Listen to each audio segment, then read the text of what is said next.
City, premier promoteur résidentiel. Trouvez votre logement partout en France sur nextcity.fr. Nextcity présente Sud Radio, parlons IMO, Sylvain Lévy-Valency. Et on a tous besoin d'un toit au-dessus de notre tête. En tout cas, on va parler logement jusqu'à 10h, comme tous les samedis, avec Sylvain Lévy-Valency, fondateur de Radio Imo. Bonjour Sylvain. Bonjour Jean-Marie et bonjour à tous. Au programme aujourd'hui. Alors, on va partir dans les territoires et voir ce qu'est le quotidien d'un maire. Et d'ailleurs, on a le maire d'une ville d'Île-de-France et le vice-président de la région que j'aurai le plaisir de recevoir dans quelques instants. C'est Jean-Philippe Dugouin-Clément qui va nous parler du quotidien des Français en matière d'immobilier et plus largement du logement, et c'est pas neutre. Exactement, comme chaque samedi, on vous laisse nous poser vos questions au 0826 300 300. Ça vous concerne, Sylvain? Absolument, comme toutes les semaines, vous n'hésitez pas à nous appeler pour nous faire part de vos problèmes. On vous répond avec nos experts. Après l'annonce de Bruno Le Maire sur la hausse des tarifs de l'électricité, ça ne vous a pas échappé, Jean-Marie, dimanche dernier, nous avons eu une question sur le standard de Sud Radio, sur les solutions intelligentes pour limiter cette dépense. C'est Bérénice qui interrogera un expert cette semaine. Et enfin, Jean-Marie, avec Grégoire, comme chaque semaine, la rédaction vous présentera les biens coup de cœur ainsi que le bien viager de notre partenaire Viagimo. Nous irons à Cannes, Dunkerque et direction Le Havre. Eh bien, vous nous direz ce que vous préférez. Tout de suite, on commence par les infos à retenir. Les infos de la semaine, c'est avec Bérénice de Villefloriot. Bonjour à vous, Bérénice. Bonjour. Bonjour, Bérénice. Alors, on va commencer ces infos avec les tarifs de l'électricité qui vont malheureusement encore augmenter. Et oui, vous l'avez dit, Sylvain, le ministre de l'économie et des finances, Bruno Le Maire, l'a annoncé dimanche dernier. Les Français auront une facture d'électricité plus importante à partir du 1er février. Celle-ci augmentera de 8,6% à 9,8% en fonction des contrats. Alors, je reprends les mots du ministre. Pour 97% des ménages français, l'augmentation sera sous la barre des 10%, comme je m'y étais engagée. Alors, pour rappel, ce tarif réglementé avait augmenté de 4% en février 2022, de 15% en février 2023 et de 10% en août 2023. Et pourtant, ces hausses importantes, je le rappelle, sont limitées par un bouclier tarifaire mis en place en 2021 pour contenir la flambée des prix de l'énergie provoquée notamment par la crise du Covid et la guerre en Ukraine. Et ce bouclier sera maintenu jusqu'en 2025. Est-ce qu'après une mauvaise nouvelle, on peut espérer une bonne nouvelle? Oui, la bonne nouvelle, c'est que la BCE, alors la Banque Centrale Européenne, a annoncé cette semaine maintenir une nouvelle fois ses taux directeurs. Donc c'est la 3e fois, je le rappelle, que la BCE laisse ses taux directeurs inchangés. Et je vous rappelle que les taux directeurs sont les taux auxquels empruntent les banques. Donc s'ils restent stables, ça veut dire que les banques, elles aussi, vont maintenir, voire même baisser les taux qu'elles pratiquent. Est-ce qu'on peut espérer que les taux d'intérêt ne vont plus augmenter ? Eh bien, normalement, non, les taux ne vont pas augmenter. Les courtiers disent qu'ils vont même continuer à baisser un petit peu. Selon CAFPI, avec un dossier bien préparé, il serait possible d'emprunter sur 20 ans à des taux inférieurs à 3,70. CAFPI, c'est un courtier. Après, ça dépend des banques. En tout cas, je vous donne un conseil. Si vous cherchez à obtenir un crédit immobilier, n'hésitez pas à faire le tour des banques. Et puis, si une banque vous dit non, ne baissez pas les bras et allez voir d'autres banques. Voilà, mais avec un dossier bien préparé. Alors, on va parler investissement immobilier maintenant, si vous voulez bien. Donnez-nous le top 5 des villes dans lesquelles on peut investir avec moins de 100 000 euros. Et pour réaliser un bon investissement, je précise, alors il y a plusieurs critères à réunir. Selon Maslow.imo, qui a sorti cette étude cette semaine, le premier conseil, c'est de viser une ville étudiante, car il y a beaucoup de demandes de location. Et donc viser plutôt les petites surfaces qui sont très demandées par les étudiants. Donc dans le top 5, on a Metz en premier, où un studio coûte en moyenne 48 000 euros. En deuxième, on trouve Orléans, où il faudra compter 51 000 euros pour un studio de 20 mètres carrés. En troisième position, Angers, là un studio c'est un peu plus cher, c'est 86 400 euros en moyenne. Et ensuite, il y a Brest, puis Besançon. Alors, pour terminer ces infos, Bérénice, vous allez nous faire un petit peu rêver. Oui, parce que ça fait du bien de rêver et que je sais que vous en avez besoin le week-end. Alors, ce week-end... surtout Jean-Marie qui a besoin. Voilà, c'est ça. Cette semaine, je vous raconte un peu ma vie. J'étais à la conférence de presse Barnes. Alors, pour ceux qui ne connaissent pas, Barnes, c'est un réseau d'agences immobilières internationales spécialisées dans l'immobilier de luxe, de prestige. Et donc, durant cette conférence, nous a été dévoilé le Barnes City Index, qui est le classement mondial des villes où les plus riches veulent investir. Et alors, cette année, c'est Dubaï qui arrive en tête. Et on constate que c'est vraiment le nouveau centre de gravité mondial en termes d'immobilier de prestige. Oui, bon... Ça vous fait rêver, Dubaï non, alors, je vais vous expliquer pourquoi ça plaît autant. En fait, de plus en plus de personnes veulent investir à Dubaï. Déjà, il y a un emplacement très central. C'est entre l'Asie, les États-Unis, etc. Ensuite, il y a une grande qualité de service. Il y a un style de vie très agréable. Il y a un enseignement d'exception. Et enfin, c'est très sécurisé là-bas. La répression est très forte. Donc, il n'y a aucun vol, aucune agression. Bref, c'est vraiment... c'est bien. Je crois qu'elle va devenir influenceuse à Dubaï. On est d'accord ? Merci, Bérénice. J'avais posé d'ailleurs la question à un architecte de renom. Qu'est-ce qu'il fallait faire de Dubaï ? Il avait dit la raser. Exactement. Exactement, Voilà. et la reconstruire ou pas d'ailleurs. Voilà. En tout cas, il y a la climatisation. C'est ça le plus important, je pense, dans cette ville. Merci beaucoup pour Je tous vous en ces prie. conseils. Bérénice de Villefloriot. À suivre, Sylvain Lévy-Valency. On va recevoir votre invité au programme. Au programme, on va parler de la politique des territoires, plus largement du logement et de la pression exercée sur les maires pour essayer de résoudre des équations parfois contraires. Notamment en Ile-de-France, où on écoute Sud Radio sur le 99.9 FM. À tout de suite. Moteur résidentiel. Trouvez votre logement partout en France sur nextcity.fr. Nextcity présente Sud Radio, parlons IMO. Sylvain Lévy-Valency. Jusqu'à 10h, on parle de votre logement, spécialement pour vous aujourd'hui, franciliens qui nous écoutez sur le 99.9 FM. Sylvain Lévy-Valency, on en parle avec votre invité. Absolument. Bonjour Jean-Philippe Dugan-Clément. Bonjour. Vous êtes le maire de Mennecy, vous êtes également vice-président de la région Île-de-France, vous êtes en outre également le président de Grand Paris Aménagement et de l'établissement public foncier d'Île-de-France. Inutile de dire que le côté immobilier ou logement vous parle beaucoup en matière de difficultés sur la région, notamment à se loger. On en a discuté la semaine dernière, on voit bien que le gouvernement n'aime pas l'immobilier. Il n'aime vraiment pas l'immobilier. On n'a toujours pas de ministre du logement. Rassurez-nous, est-ce que les maires, eux, essayent de promouvoir toujours le logement dans leur ville? Et comment arrivent-ils finalement à résoudre ces équations avec un gouvernement dont on a l'impression qu'il est sourd ou aveugle?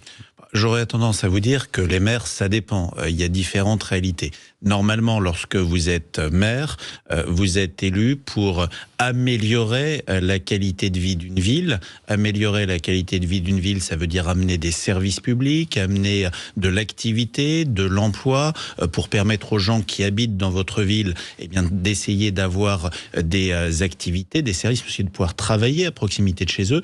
Et c'est aussi amener du logement pour deux raisons.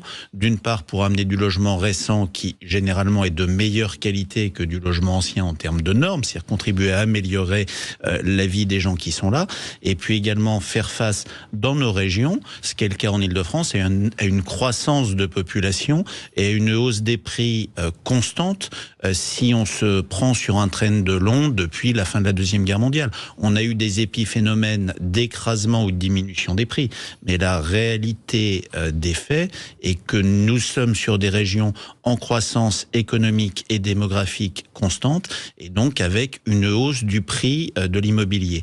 Et si, face à cette hausse du prix de l'immobilier, qui s'accompagne d'une hausse de population, d'un phénomène de décohabitation de plus en plus important, c'est-à-dire qu'on est moins nombreux par logement, et donc qu'à nombre de personnes identiques, il y a besoin de plus de logements, la réalité, on voit bien que ça ne matche pas entre l'offre et la demande, et donc la logique, normalement, pour un maire normalement constitué, qui réfléchit, qui aménage sa ville, eh bien, c'est d'avoir un accompagnement modéré de sa croissance.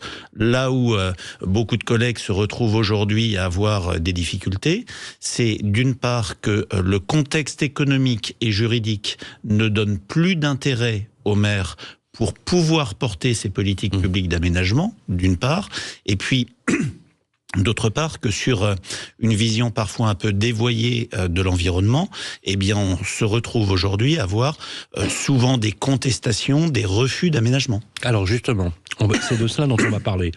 Vous êtes face à un exécutif qui ne cesse de rogner les marges de manœuvre ou les leviers de financement pour les maires.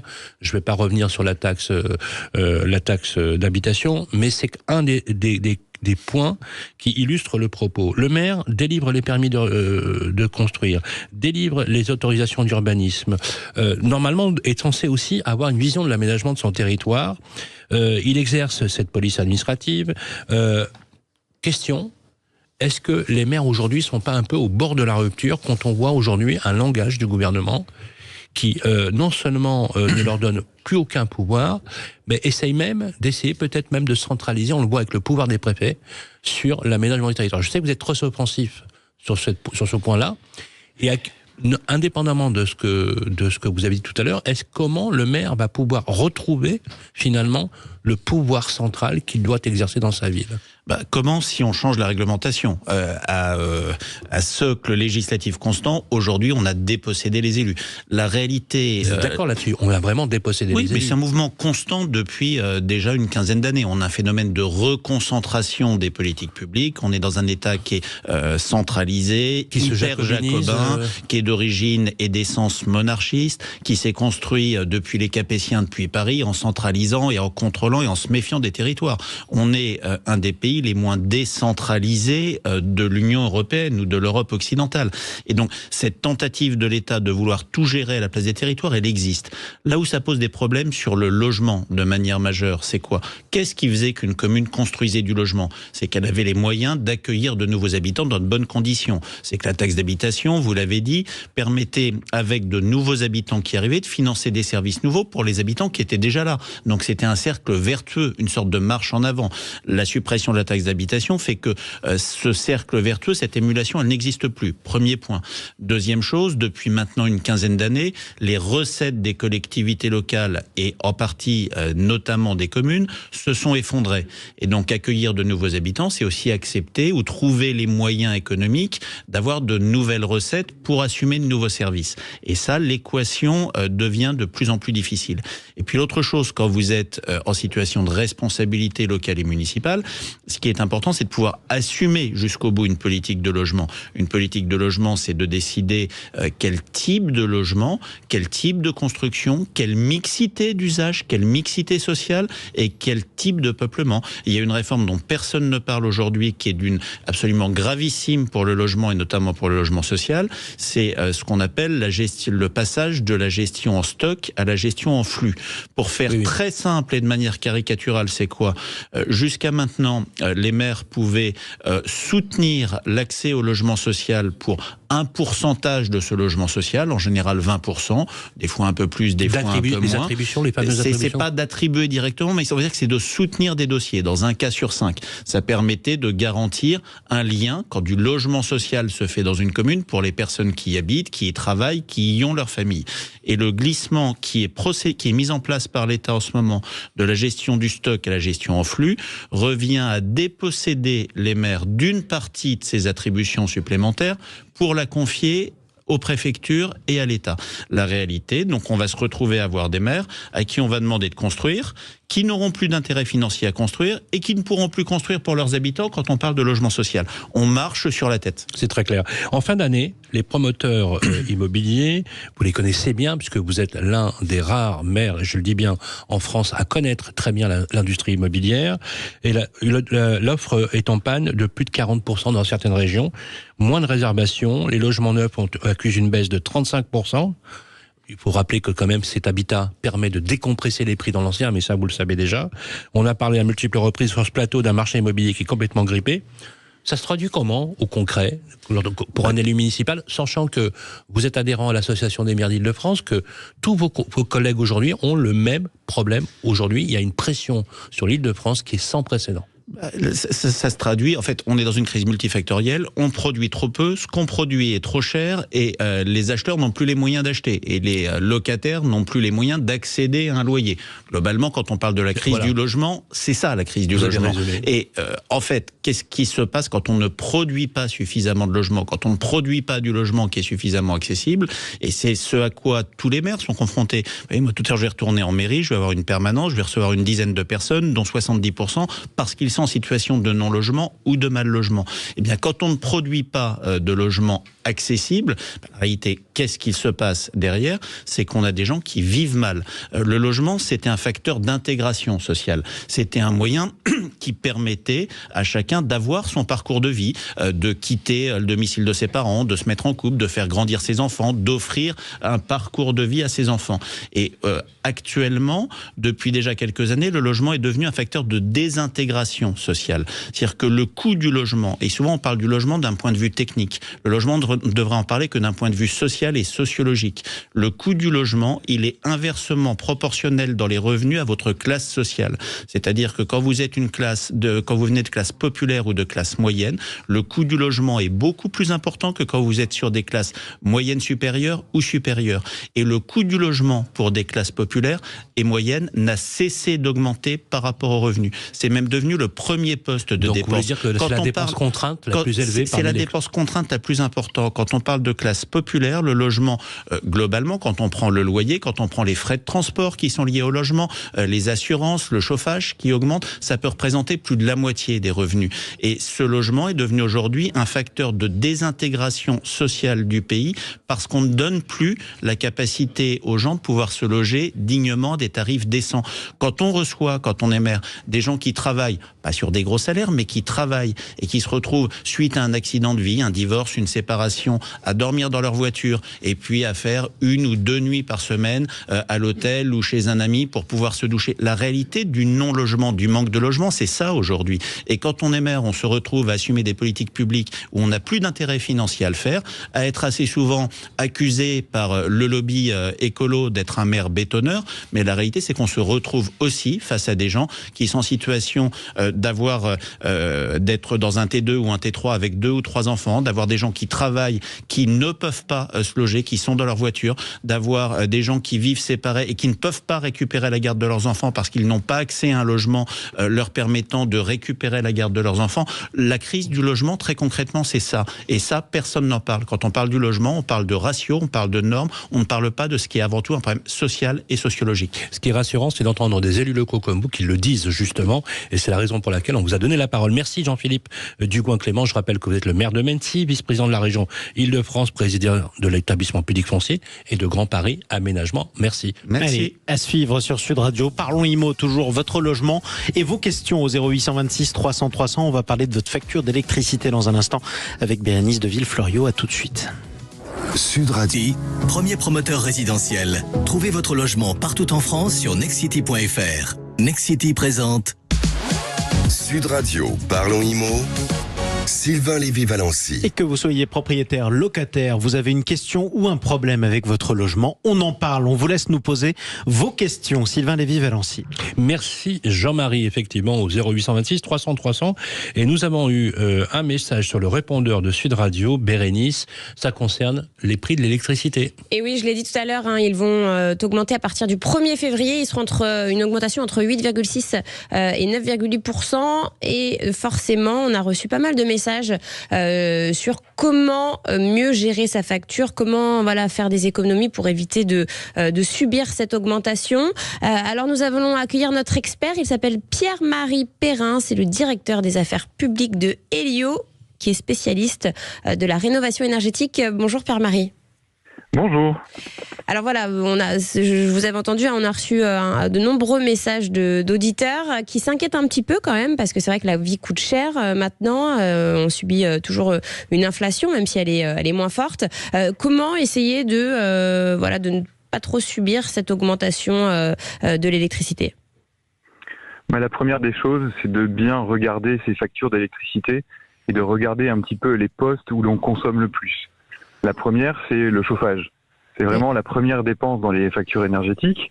Donc il faut réussir dans son logement, peut-être à baisser d'1 degré et de regarder ses consommations de chauffage. Après, vous avez des petits gestes du quotidien qui sont assez faciles à faire, notamment le soir, ne pas hésiter à baisser ses stores, mettre ses rideaux ou éteindre sa box internet. C'est des petits gestes du quotidien, mais qui permettent de mieux maîtriser sa facture énergétique. La box internet, on l'éteint le soir avant de se coucher, c'est ça ?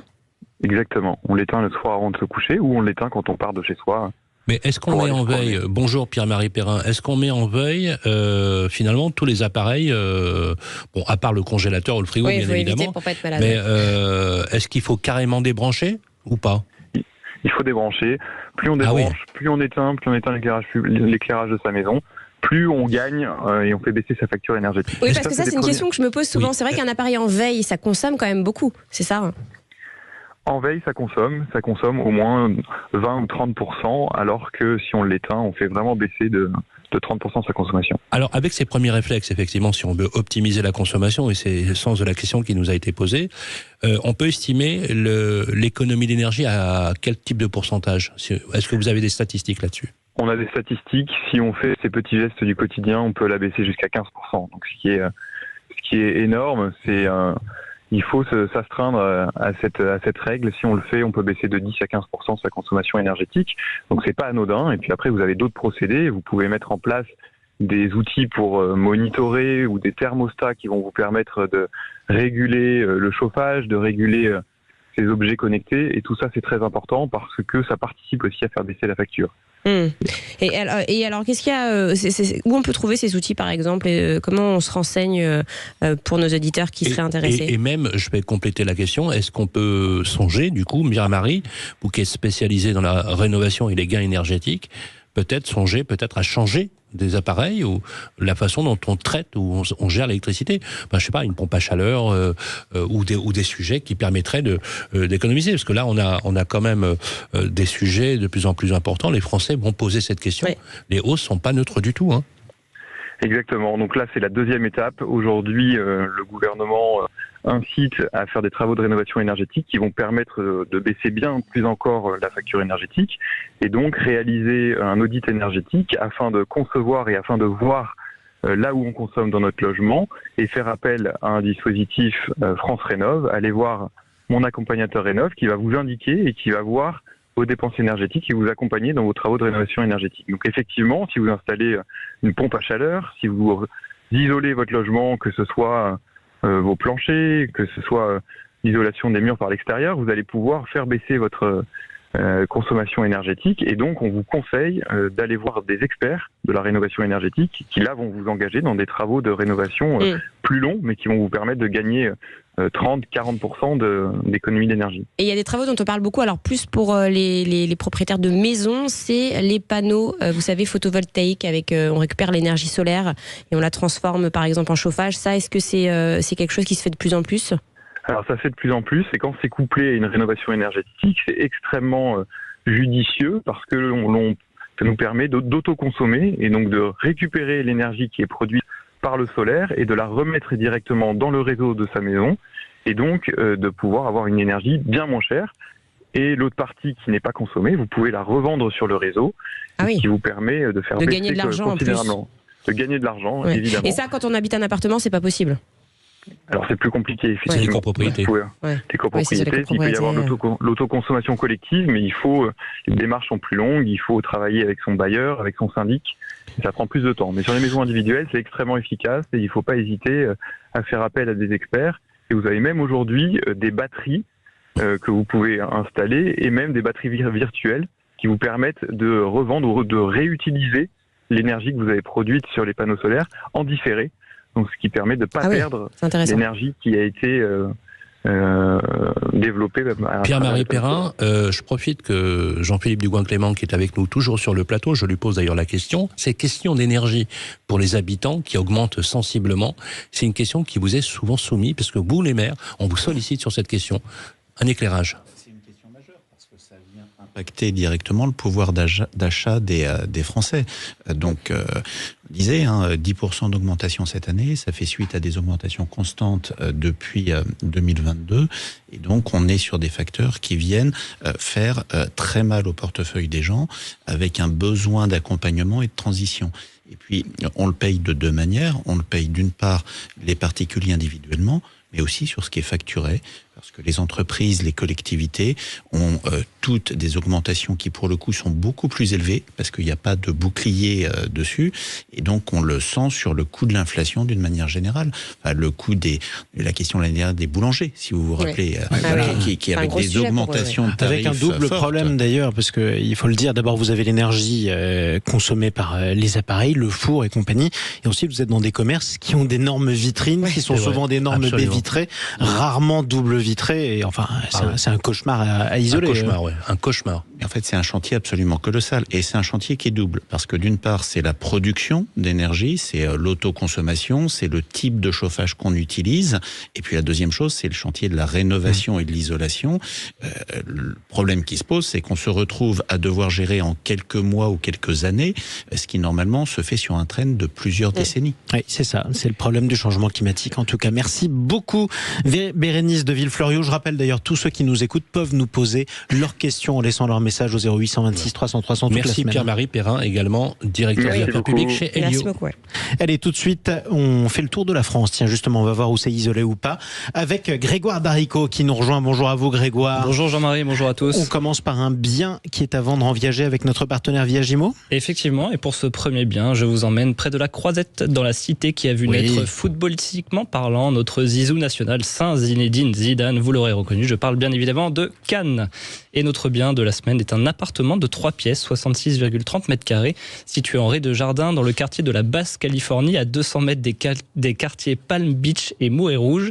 Non, vous n'êtes pas aux States, vous êtes bien sur la Côte d'Azur. Les States. Dans un quartier calme, donc, au fond d'une impasse, vous tomberez sur une petite copropriété sécurisée et bien entretenue. Notre bien est là, il présente de beaux volumes, il est exposé sud. Vous commencez donc par l'entrée avec des placards, vous avez ensuite des WC, 2 chambres prolongées par une véranda de 14 mètres carrés. Et enfin, vous verrez une salle de bain avec douche et une cuisine séparée pouvant s'ouvrir sur le séjour et qui donne sur la terrasse et le jardin. Le plus de cet appartement, outre un accès privé au parc de la propriété, vous aurez un garage de 25 mètres carrés et une cave. Alors, justement, les conditions de ce viager, dont la moyenne d'âge, d'ailleurs, à Cannes, dans le quartier, est quand même assez élevée. Alors, ça va, Sylvain. Non, c'est assez jeune. Cet appartement-là, qu'on vous propose, a une valeur vénale de 480 000 euros. Il est proposé ici en viager occupé, assorti d'un droit d'usage et d'habitation à vie au profit d'une dame de 68 ans. Si vous voulez l'acquérir, il faudra un bouquet de 123 791 exactement euros, et une rente viagère mensuelle de 500 euros. C'est une vraie belle opportunité que je vous conseille d'aller voir et de foncer. Contactez sans plus attendre l'agence Viagimo de Cannes ou de vous rendre sur le site internet de notre partenaire pour plus d'infos. Et surtout, ne trébuchez pas. www.viagimo.fr. Exactement, www.viagimo.fr. Je vous ai fait un croche-patte. N'oubliez pas de ne pas trébucher en montant les marches avec Bérénice. On continue le Tour de France, mon cher Grégoire Daricot, avec vous. Vous avez trouvé un autre bien à acheter cette fois-ci. Oui, un premier bien situé dans une ville qui a changé 3 fois de nationalité au cours de son histoire, une ville qui fut espagnole, anglaise et enfin française. Jean-Marie, vous me voyez venir? Oui, bah écoutez, on est dans le nord là. Voilà, on va à Dunkerque. Bravo Jean-Marie. Dunkerque, ville que va retrouver peut-être Patrice Bergrit. Oui, notre ex-ministre apparemment ne fait plus partie du gouvernement. Futur ex-ministre. Alors, en tout cas, on va continuer à visiter ces biens justement du côté de Dunkerque. Et c'est où alors? Oui, alors c'est un appartement de 5 pièces de 155 mètres carrés situé en centre-ville. Vaste appartement lumineux, il est situé au dernier étage d'un immeuble de 4 étages. Très spacieux, notre appartement se compose d'une pièce de vie de 40 mètres carrés, traversante, avec balcon, une cuisine séparée, 3 chambres avec placard de rangement, un bureau, une buanderie et une terrasse de plus de 90 mètres carrés. Bref, c'est un bien très sympa.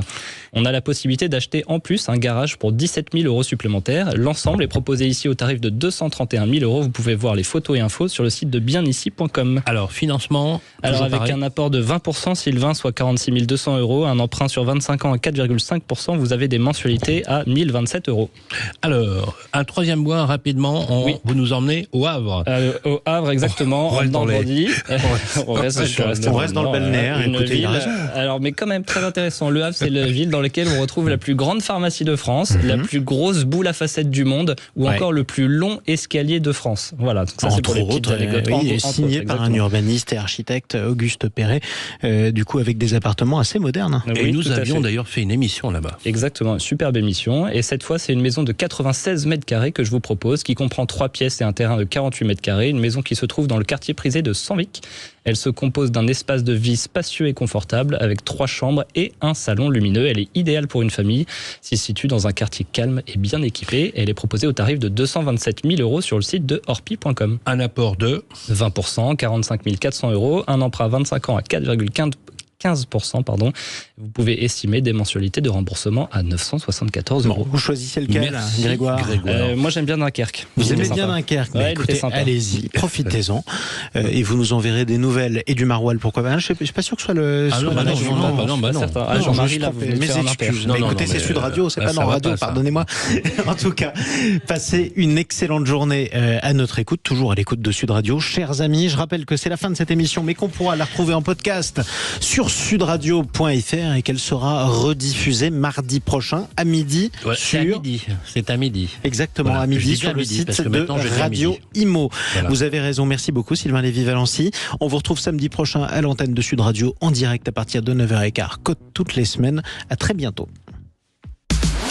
Sud Radio, parlons IMO. Sylvain Lévy-Valency. Avec Nexity, premier promoteur résidentiel, trouvez votre logement partout en France sur nexity.fr. Ça, c'est pas